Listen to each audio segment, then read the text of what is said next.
ہم اپنی جان کے دشمن کو اپنی جان کہتے ہیں، ہم اپنی جان کے دشمن کو اپنی جان کہتے ہیں، محبت کی اسی مٹی کو ملک ہندوستان کہتے ہیں، محبت کی اسی مٹی کو ملک ہندوستان کہتے ہیں۔ آپ سبھی کو میرا نمسکار۔ آج کے اس 78واں پرو میں اپستھت آچاریہ شری تتھا سرپنچ صاحب اور گاؤں کے آگےوان اور میرے گرو جیاں اور میرے پیارے بھائی بہن، آج کے اس 78واں پرو میں آپ کے ساتھ کچھ خیالات شیئر کرنا چاہتا ہوں۔ آپ سبھی سے میری بنتی ہے کہ آپ اس خیالات کو دھیان سے سنیں۔ جیسا کہ ہم جانتے ہیں کہ ہم اپنے پیارے ہندوستان کا 78واں یوم آزادی منانے کے لیے ہم سب یہاں پر جمع ہوئے ہیں۔ آج ہمارے ملک کے ایک حصے سے دوسرے حصے تک ہر کوئی بھارت زندہ باد کا نعرہ لگا رہا ہے۔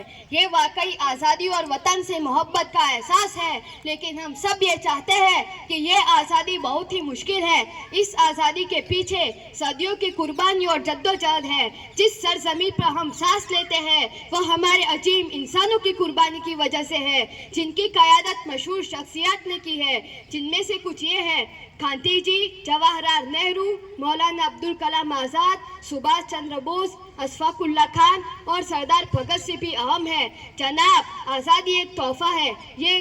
یہ آزادی وحشیانہ عزیزیت اور جدوجہد کا ایک تحفہ ہے جو ہمارے آباء و اجداد کے نام سے منسوب ہے۔ تاریخ گواہ ہے کہ اس سرزمین کے لیے ہمارے آباء و اجداد نے کیسی کیسی قربانیاں دی، لوگوں کے حقوق کے لیے رہنما چٹان کی طرح کھڑے رہے، کئی بار قید ہوئے اور بہت سی مشکلات کا سامنا کرنا پڑا، پھر بھی وہ پیچھے نہیں ہٹے۔ اس آزادی کا سہرا ہمارے عظیم لیڈروں کو دیا جاتا ہے، جنہوں نے عوام لوگوں کے حق کے لیے کبھی سمجھوتا نہیں کیا، جنہوں نے اپنے ہر سکون کو قربان کر کے آزادی کی حمایت کی۔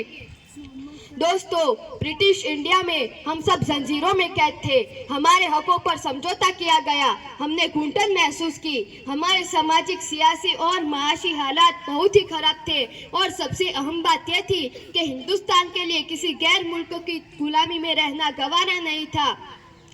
آج ہمارا ملک ترقی کے لیے نئے نئے مرحلوں سے گزر رہا ہے۔ ہم اپنی طاقت رکھتے ہیں، ہمارے پاس بہادر فوج کی بہت بڑی جماعت ہے، ہماری سرحدیں محفوظ ہیں، ہمارے دشمن ہم سے ڈرتے ہیں، ہم دنیا کے آزاد خوشخوشا لوگوں کی سب سے بڑی جمہوریت کے مالک ہیں۔ ہم سیاسی طور پر طاقتور ہیں، معاشی طور پر مضبوط اور عسکری طور پر ہم ترقی کر رہے ہیں۔ بطور نوجوان ہمیں کل کے لیے اپنے آج کو تیار کرنا ہوگا، ہمیں ہر مشکلوں کو دیکھ کر ہمیں فوراً اسے حل کرنا ہوگا۔ جیسے ہمارے عظیم لیڈر مہاتما گاندھی جی نے کہا تھا، ہمارا بھوشیہ اس پر ٹکا ہوا ہے کہ ہم جو ورتمان میں کیا کرتے ہیں، لہٰذا ہمیں اپنے آج کو کل کے لیے تیار کرنا ہوگا۔